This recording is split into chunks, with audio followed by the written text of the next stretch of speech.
So in order for us to understand the genetic differences between so-called black people and then everybody outside of our species or everybody outside of our so-called race, we have to understand the difference between eukaryotic and prokaryotic cells and how those organisms function differently. So I'm going to link everything below, right? But the main takeaway from this, breaking down the differences between eukaryotic, that's a eukaryotic cell right there, a complex cell, a multicellular organism, multicellular, right? And this is a prokaryotic cell, single cellular.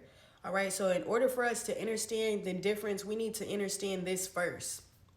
Prokaryotes were the only form of life on Earth for millions of years until more complicated. Again, this is a complex cell organism. That up there, that's a complex cell organism. So prokaryotes were the only form of life on Earth for millions of years until more complicated eukaryotic cells came into being through the process of evolution. So this is what evolution is talking about, how we went from single cell organisms to being multicellular organisms. Or when I said how we went from haploid to diploids, having no animal DNA to all of a sudden having animal DNA.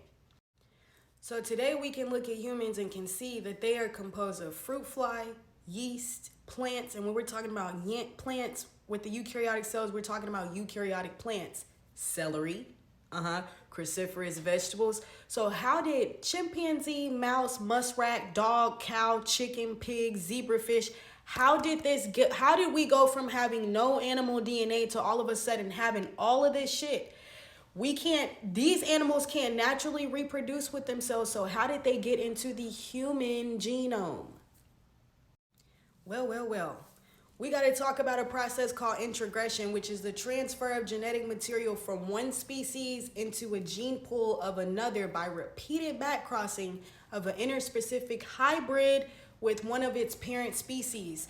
So first of all, we have to look at the animals. Cows are not natural to this planet. Pigs are not natural. All of these different eukaryotic organisms are not conducive to this planet. So how did we go from being mainly prokaryotic organisms? Because remember, we're not just talking about being one big glob of bacteria. We're talking about the function of the cells. It's your cells that make up one complete organism. So when we're talking about single cell organisms, we're talking about unicellular or single celled functioning, talking about the function of the cells versus another organism who has at least 5 different animals in their genome speaking through one nucleus for them. Prokaryotic cells do not have a nucleus. And here is a complete list. The difference between eukaryotic and prokaryotic cells. The nucleus is absent. It's the neuromelanin that programs the prokaryotic cells. So when we say that they are non-melanated people, that's wrong. And the reason why is because there's 5 different types of melanin, y'all.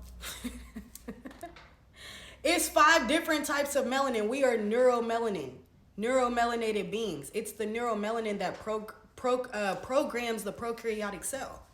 So that's what's thinking and doing. That is the powerhouse of the cell. For eukaryotic, they are pheomelanin, which is animal melanin.